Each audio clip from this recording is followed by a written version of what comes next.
When I was young, I didn't really know what I was going to do when I got older.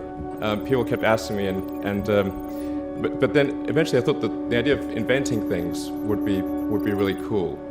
And the reason I thought that was because I read a quote from Arthur C. Clarke, which said that a sufficiently advanced technology is indistinguishable from magic, and that's really true.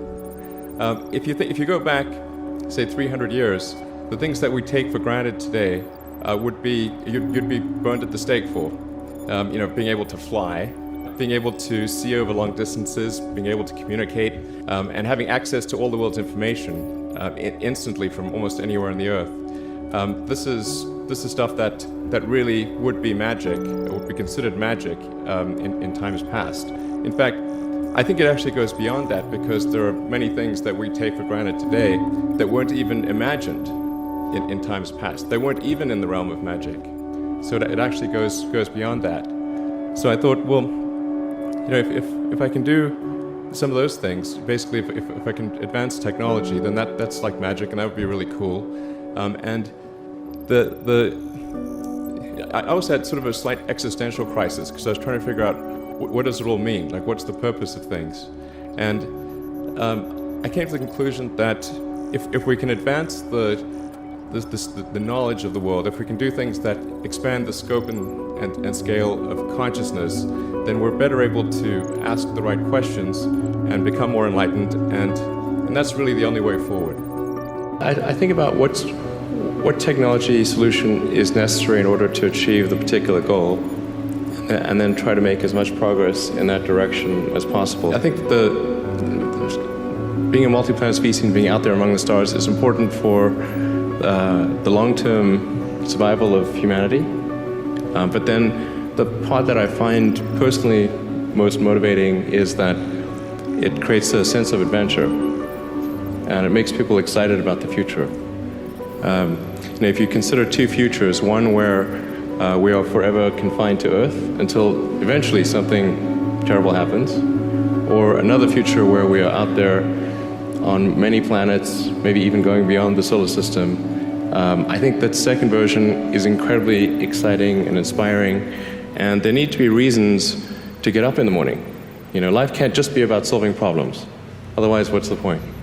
There's got to be things that people find inspiring and make life worth living.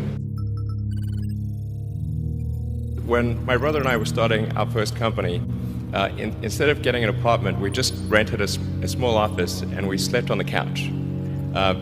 And we showered at the YMCA, and we're so hot up we had one computer, so the website was up during the day, and I was coding at night, 7 days a week, all the time.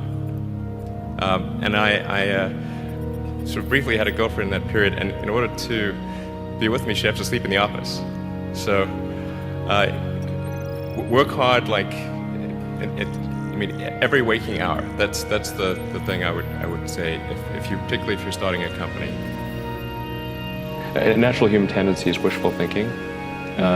So a challenge for entrepreneurs is to say, well, what's the difference between really believing in your ideals and sticking to them versus pursuing some unrealistic dream that doesn't actually have merit? And that is a really difficult thing to tell. Can you tell the difference between those two things? Right. So you need to be sort of very rigorous in your self-analysis.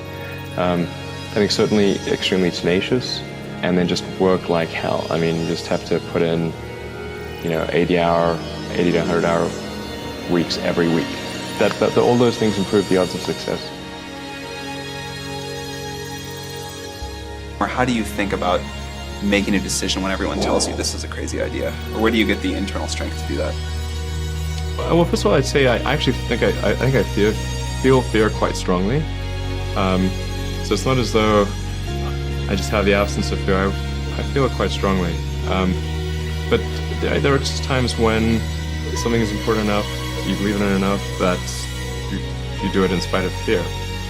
People shouldn't think, well, I feel fear about this, and therefore I shouldn't do it. It's normal to feel fear. So you just feel it and let the importance of it drive you to do it anyway? If you just accept the probabilities, then That diminishes fear. Drive overrides fear. It's about believing in the future and thinking that the future will be better than the past. And I can't think of anything more exciting than going out there and being among the stars.